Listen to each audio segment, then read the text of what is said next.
El rechazo, la ruptura del ego, la liberación del alma. El dolor que quiebra el ego vacía lo que nunca fue esencial. Hay un momento en que el dolor lo calla todo. No porque el alma no sienta, sino porque el ego ya ha gritado demasiado. Cuando somos rechazados, lo primero que se rompe no es el corazón, es el orgullo. El mismo orgullo que se creía insustituible, necesario, casi eterno. Ser rechazado a veces no quiebra quiénes somos. Revela que aquello que parecía tan sólido, tan grandioso, era solo una frágil construcción hecha para ser admirada. El ego quiere control, quiere ser recordado, quiere ser indispensable.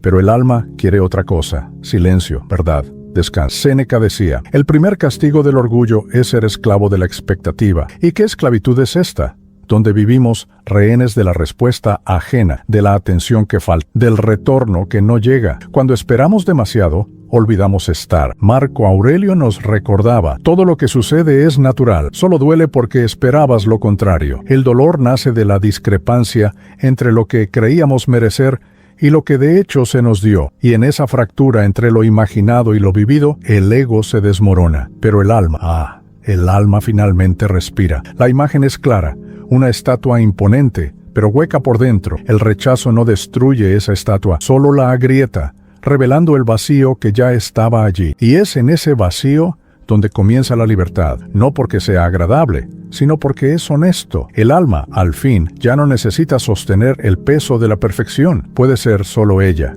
desnuda, rota, real. El rechazo parte lo que era máscara y, al hacerlo, permite que lo que es esencia finalmente se mueva, aunque sea despacio, aunque todavía duela. Es en este espacio agrietado donde la filosofía estoica florece, no como consuelo vacío, sino como firmeza compasiva. No para decirte que no fue nada, sino para recordarte que sí, dolió, y aún así, tú continúas, y continúas más libre que antes, porque ahora ya no necesitas probar nada, ya no necesitas mendigar presencia, ya no necesitas construir castillos con paredes de orgullo. Ahora, lo que queda es lo que es.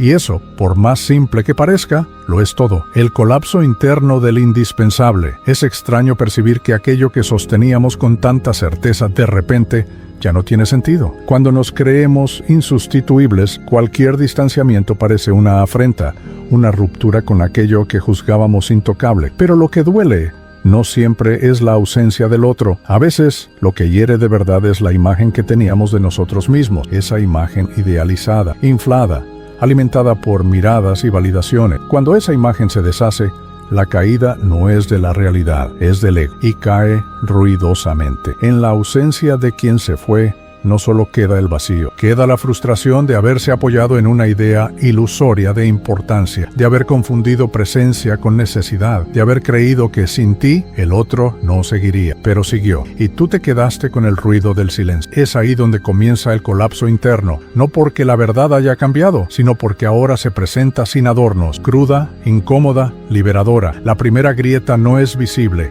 no aparece en las conversaciones o en las lágrimas, ocurre en la intimidad. Es el momento en que percibimos que fuimos más arrogancia que amor, que cargamos una vanidad disfrazada de afecto, que nos juzgamos imprescindibles cuando éramos solo compañía y quizás ni siempre deseada. Y es en esa grieta donde el alma respira por primera vez, sin el peso de la actuación. No se trata de humillación, se trata de revelación. El dolor muestra dónde construimos demasiados castillos y muy pocas raíces. Muestra dónde esperábamos reconocimiento y cosechamos silencio. Y aunque duela, es ahí donde la filosofía estoica cobra fuerza, porque el estoico no se apoya en ilusiones, se apoya en la lucidez. Y lucidez es eso, percibir que no somos indispensables y aún así somos íntegros, somos válidos, somos dignos, no porque ocupemos un lugar en la vida del otro, sino porque comenzamos a ocupar finalmente nuestro propio espacio. La liberación que solo viene después de la vergüenza. Hay un dolor que no es físico, pero pesa en los hombros como si lo fuera la vergüenza. Esa sensación silenciosa que oscurece los pensamientos y nos encoge por dentro. Cuando somos rechazados, el primer reflejo puede ser ira, incredulidad, defensa. Pero justo después, cuando el ruido cesa,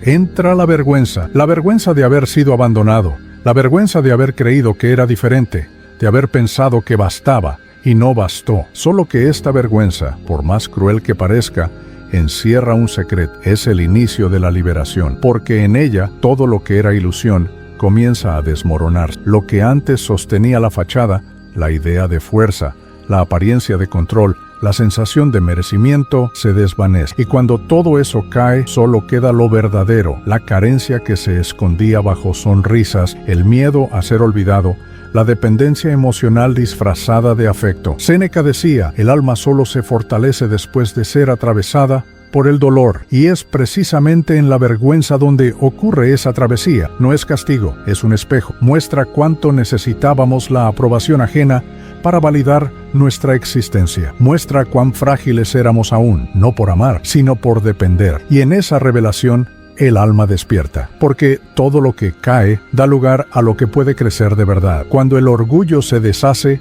algo nuevo puede nacer, ya no basado en ser necesario para el otro, sino en ser íntegro consigo mismo. Y esa integridad no grita, no exige, no se impone, simplemente permanece, firme, silenciosa, serenamente presente. La vergüenza que antes hería, ahora purifica. Lo que parecía humillación se transforma en portal, un portal donde el ego sale herido, pero el alma, al fin, emerge libre. Y de esa libertad brota algo que ninguna validación externa es capaz de ofrecer. Paz. El silencio tras el abandono y lo que enseñó sobre el control, el silencio. Ese espacio sin sonido que, cuando llega después del abandono, no es paz, es ausencia, es vacío. Es como si el mundo hubiera dejado de hablarte, y no porque tú quisieras escuchar menos, sino porque dejaste de ser el elegido. El ego, acostumbrado a respuestas, se desespera. Quiere explicaciones, justificaciones, promesas de retorno. Quiere entender dónde se equivocó, por qué no fue suficiente, qué podría haber hecho diferente. Pero el silencio del otro, por más cruel que parezca, es la respuesta más honesta, porque no dice lo que el ego quiere oír, muestra lo que la realidad ya estaba diciendo desde hace mucho tiempo. Y es ahí donde nace la incomodidad, porque el ego busca control y el silencio revela que no tenemos ninguno. Marco Aurelio decía, tienes poder sobre tu mente, es suficiente. La frase es simple, pero profunda. Nos invita a retroceder del otro y a habitarnos con más firmeza. Cuando el ruido externo cesa, el interno se intensifica. La mente comienza a gritar todo lo que fue evitado durante tanto tiempo. Dudas, recuerdo. Pero poco a poco, ese caos se aquieta. Y lo que antes era dolor, se transforma en espacio para respirar, espacio para escuchar lo que estaba escondido debajo de las exigencias y de las máscaras. El silencio, antes opresor, se convierte en suelo fértil, un espacio donde la presencia puede nacer, ya no como reflejo del otro,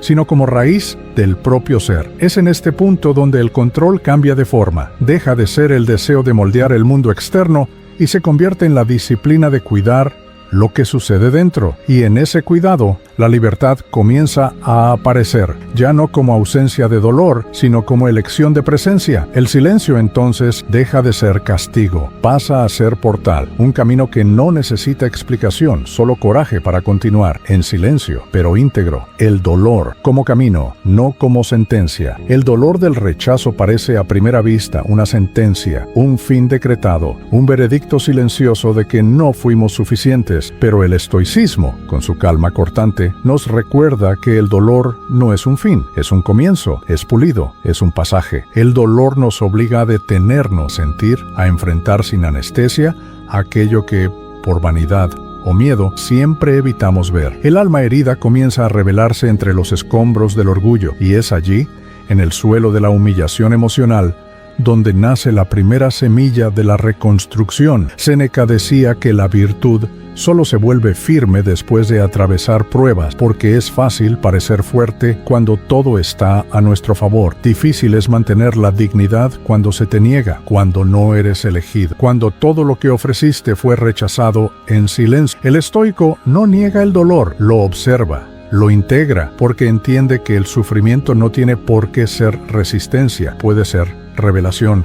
El dolor no tiene por qué ser un castigo, puede ser el reflejo de un alma que está dejando atrás lo que ya no le pertenece, que está aprendiendo a existir sin depender de la imagen que el otro tenía de ella. Y en esa travesía, algo cambia. El dolor, que antes parecía abrumador, comienza a mostrar matices, un detalle aquí, un aprendizaje allá. Y entonces surge el reconocimiento. No todo lo que dolió fue pérdida. Algunos dolores fueron liberaciones mal envueltas, y lo que parecía injusticia era solo realineamiento, una invitación silenciosa a volver a uno mismo. Al final, todo se resume en esto: el ego sufre, el alma aprende, y cuando el ego calla, el alma finalmente respira. El dolor en ese momento deja de ser sentencia y se convierte en camino, el camino hacia una vida más ligera, más honesta, más íntegra, la metáfora de la puerta que se cerró y de la ventana que tú mismo abriste. Hay dolores que golpean como puertas cerradas, con fuerza, con ruido, con abrupta soledad, y cuando se cierran,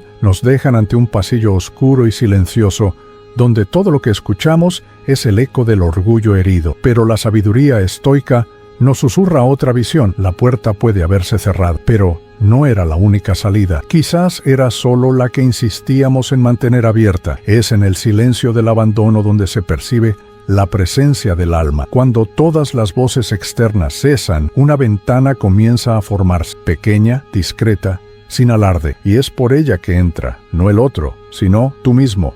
Tú, íntegro, sin personajes, sin la necesidad de probarte. Epicteto nos recuerda: no controlas la puerta que se cierra, pero puedes elegir qué hacer con el nuevo paisaje. Y ese paisaje interior, a veces tan descuidado, revela que no es el mundo lo que necesita cambiar, sino la forma en que lo vemos. No es el otro el que necesita quedarse. Eres tú quien necesita decidir si aún quieres permanecer en un lugar donde no hay espacio para respirar. La puerta del ego se cierra con estrépito, pero la ventana del alma se abre en silencio. Y es en esa sutil apertura donde la vida comienza a entrar de nuevo, sin exigencias, sin mendigar afecto, sin negociar la propia dignidad. En ese instante, algo profundo sucede. Percibes que nunca fue la falta del otro lo que dolía tanto, era la ausencia de ti mismo, era cuánto te habías abandonado intentando ser aceptado, era cuánto te habías doblegado para no ser dejado. La ventana, ahora abierta, muestra un nuevo paisaje, no de fuera, sino de dentro, y allí,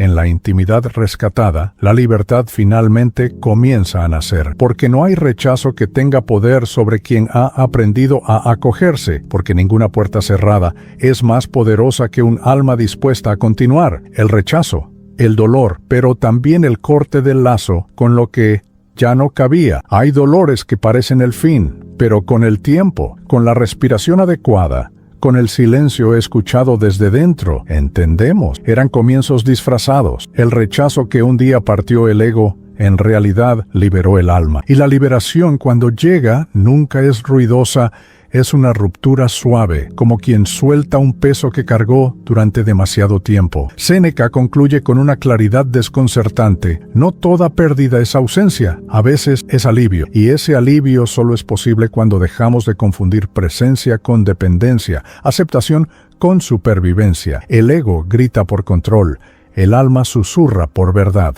El ego quiere ser visto, el alma quiere ser sentida. Marco Aurelio completa: si algo te rompe, es porque estabas apegado a ello, y cuando finalmente nos soltamos, lo que parecía un dolor irreparable se revela solo como el fin de una ilusión, porque lo que es real en nosotros no se rompe, no se humilla, no se doblega para ser amado, solo permanece firme, callado y vivo. En el silencio del rechazo, a menudo, nace el mayor encuentro, el reencuentro consigo mismo, y en ese encuentro la mirada cambia, el paso cambia, la respiración cambia, porque ahora ya no se camina para ser aceptado, se camina para ser íntegro. La última imagen no es de pérdida, es de refugio, un refugio construido con lo que quedó de la caída, firme, silencioso, verdadero, y dentro de él un espacio donde el ego ya no necesita probarse, porque el alma al fin está en paz.